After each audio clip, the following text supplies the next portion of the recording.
Hello defence aspirants, welcome back to SSB world YouTube channel. जैसे कि आपको पता है कि हम एसएसबी के स्टेज 1 की प्रिपरेशन कर रहे हैं, जिसमें हम पीपीडीटी को स्पेसिफिकली फोकस करके हम देख रहे हैं कि कैसे स्टोरी को की पिक्चर बनानी है, पिक्चर को देख के कैसे स्टोरी बनानी है और कैसे ग्रुप डिस्कशन में परफॉर्म करना है। उसी कंटिन्यूशन में आज हम एक और सीरीज़ लेके आए हैं और उसमें हम एक नई पिक्चर देख के देखेंगे कि किस किस थीम पे हम स्टोरी बना सकते हैं, उसको कैसे लिखना है और उसको नरेट कैसे करना है। Welcome to our channel, let's begin with the today's session. First of all मैं ये बताना चाहूँगा कि जैसे ही मैं आपको पिक्चर दिखाता हूँ तो उस पॉइंट ऑफ टाइम पे 30 सेकंड के लिए उसको ऑब्जर्व करके आपको नोट डाउन करके थीम्स लिखनी है कि कौन कौन से आइडियाज़ जनरेट आपको हो रहे हैं। उस पिक्चर को देख के फर्स्ट थॉट क्या आ रहा है, देन कंटिन्यूएशन में और सोचना, पर 30 सेकंड को बहुत अच्छे से यूटिलाइज करते हुए हर एक माइन्यूट डिटेल्स पे फोकस करना है, देखना है कि पूरे बैकग्राउंड क्या है, कौन कौन से कैरेक्टर उसमें इन्वॉल्व है, क्या उनका जेंडर है और क्या उनका एज हो सकता है। इसको बहुत अच्छे से नोट डाउन करना है। तो 30 सेकंड को बहुत इफेक्टिवली यूज करें। पिक्चर एकदम देखते से स्टोरी नहीं लिखनी है, पहले पिक्चर को अच्छे से ऑब्जर्व करना है, उसके बाद अपनी स्टोरी को लिखना शुरू करना है। तो आपको मैं एक्सपेक्ट करता हूं कि आप कम से कम 2 से 3 थीम किसी भी पिक्चर को देख के सोचे। तो जैसे ही हम पिक्चर देखेंगे उसको 30 सेकंड्स के लिए ऑब्जर्व करना है और उस पर 2 से 3 थीम लिखनी है कि जिसके अराउंड आप पिक्चर लिखना चाहोगे। So this is the picture. I want you all to carefully observe the picture, number of characters, their mood, age and gender.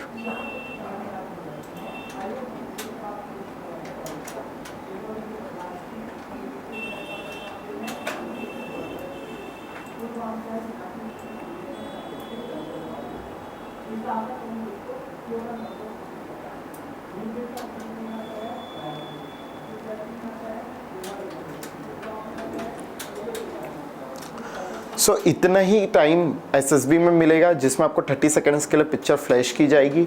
आपको उस टाइम पे लिखना नहीं है, स्टोरी अगर दिख भी जाती तो पूरे 30 सेकंड को अच्छे से यूटिलाइज करना है ना।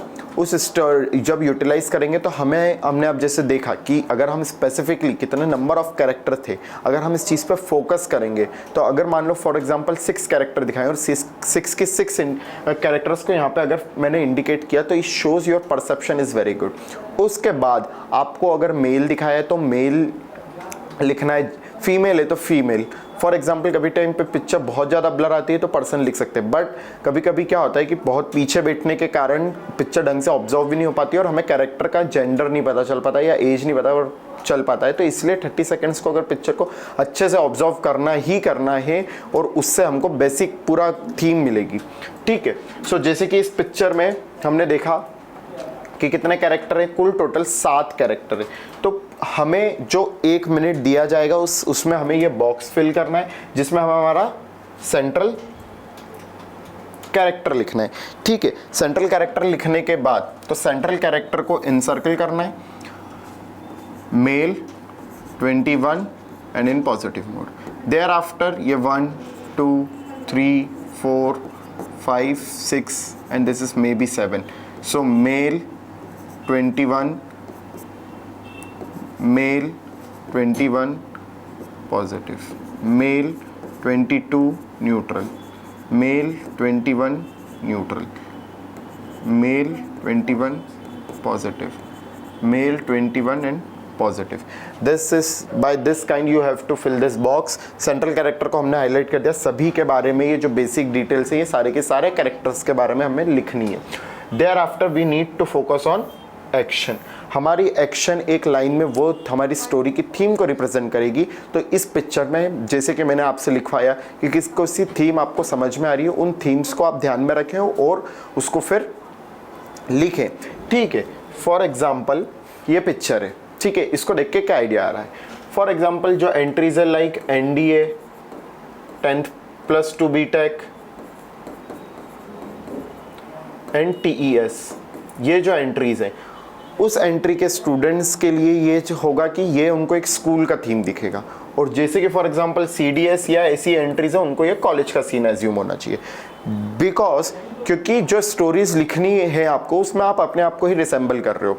ठीक है। सो इट इज़ बेटर, क्योंकि हमको सबको दिख रहा है कि ये शायद एक स्कूल हो सकता है या कॉलेज हो सकता है। तो एनडीए के स्टूडेंट मोस्ट प्रोबेबली पिक्चर बनाए तो स्कूल पर्सपेक्टिव से बनाए, और सीडीएस वाले जो स्टूडेंट है वो थोड़े से कॉलेज बैकग्राउंड को ध्यान में रखते हुए बनाए।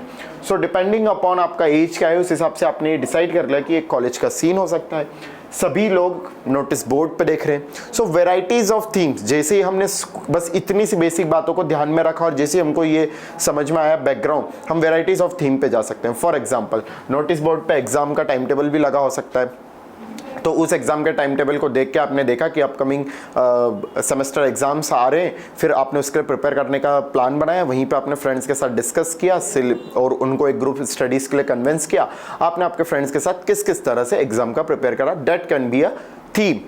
देयर आफ्टर नोटिस बोर्ड पे तो हमें अलग स्पोर्ट्स के जो इवेंट्स होने वाले हैं उनके लिए भी वो मिलता है इन्फॉर्मेशन। सो इसी में एक थीम स्पोर्ट्स बैकग्राउंड को लेके भी हो सकती है कि जैसे नोटिस बोर्ड पे देखा कि एक इंटर कॉलेज कंपटीशन होने वाला है, सो उसने आपने उसके अपनी टीम्स के साथ उसको शेयर करा, प्रैक्टिस की, कैसे कैसे प्रैक्टिस की, कैसे कैसे रिसोर्सेस अरेंज करे, कैसे कैसे आपने आपके जो फेलियर से उनको ओवरकम किया, अपनी वीकनेस को ओवरकम किया, और कैसे आपने इंटर कॉलेज कंपटीशन में परफॉर्म किया और आप अपने स्कूल के लिए ट्रॉफी लेके आए।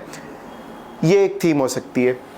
इसके अलावा भी बहुत सारी वेराइटीज़ ऑफ थीम्स हो सकती है। फॉर एग्जांपल कहीं पे किसी के लिए आपने एक बुक फेयर ऑर्गेनाइज करने की स्कूल में वो करी है, या ब्लड डोनेशन कैंप ऑर्गेनाइज करने की, तो जो भी एक्टिविटीज़ आपके कॉलेज में हो सकती है, सारी एक्टिविटीज़ इस नोटिस बोर्ड वाली स्टोरी पे आप आराम से बना सकते हैं। ठीक है, तो सबसे पहले ये वाली जैसे ही हमें पिक्चर दिखाई जाएगी, उसके बाद ये करने के बाद हमें एक्शन लिखना है। So action should come in a one line sentence. For example, preparing for the exam as soon as the time table come for the exam. बस ये आपके एक्शंस हो गए। उसके बाद आपको स्टोरी लिखना है। फिर एक स्टोरी का हमने फॉर्मेट दिया बैकग्राउंड। बैकग्राउंड क्या हो जाएगा कि एक स्टूडेंट था, सेंट्रल कैरेक्टर, उसको नाम देना है, उसकी एज डिफाइन करनी है। वो एक स्टूडेंट था, उन्होंने कॉलेज के नोटिस बोर्ड पे एग्जाम का टाइम टेबल देखा और उन्होंने उसके एग्जाम के लिए प्रिपेयर करना शुरू करा। अब उसके बाद that is background part.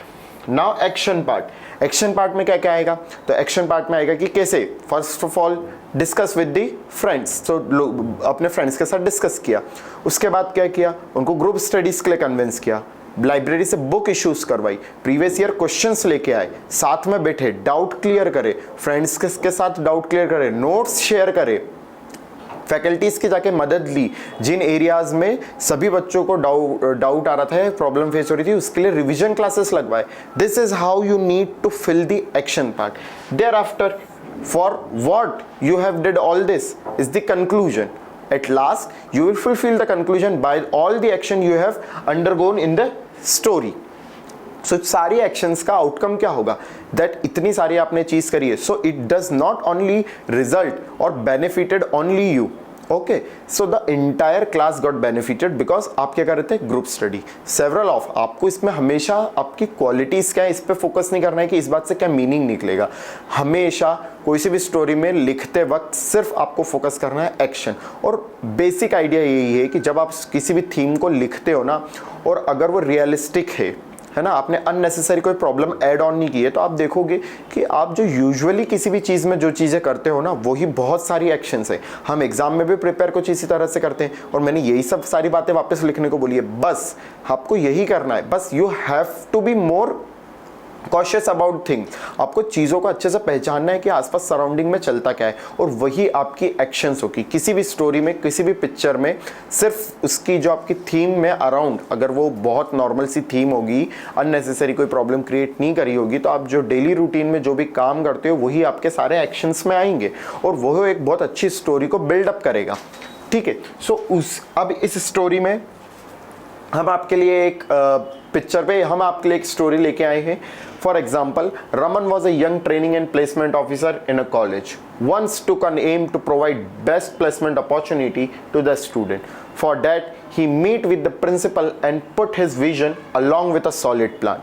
He collected the student data which he forwarded to many MNCs and invited them to conduct the campus drive, to which many companies agreed. He then put up a schedule and details of the drive on the notice board along with the instruction He urges student to organize their document. He helps student in formation of their CV as per the job profile and company requirements. He also conduct revision classes for their core subjects and personality development. He regularly took session and guided students till their final selection, due to which students performed well in their interviews and secured a good job. Raman felt happy on achievement of his student. So this is how you need to frame. इस story में भी हमने यही किया है, पहला background दिया है कि एक्चुअल उस पूरी स्टोरी में हो क्या रहा है, पूरी पिक्चर में हो क्या रहा है। उसके बाद में हमने एक्शंस लिखी है कि जो भी हो रहा है उसको सॉल्व करने के लिए, उसको टैकल करने के लिए, उसको मैनेज करने के लिए, कोई सी चीज़ को ऑर्गेनाइज करने के लिए हम कैसे कैसे स्टेप्स लेंगे,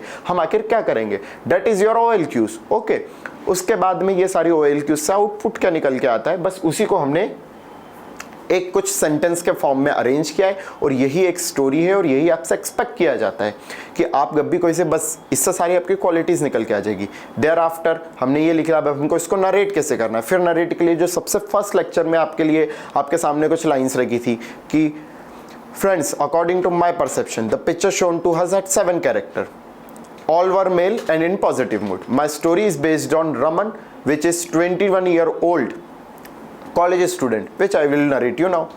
इस तरह से आपको उसको नरेट करना है।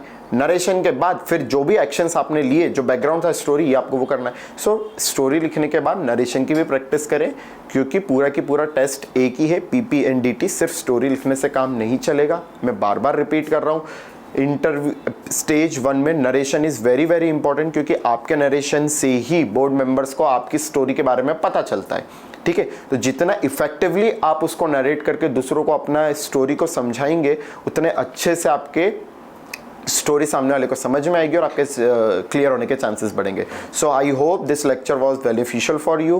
प्रैक्टिस करते रहिए। जो भी आपको प्रॉब्लम है कमेंट डाउन करिए, we will reach you, we will try to find a solution for you. Thank you very much.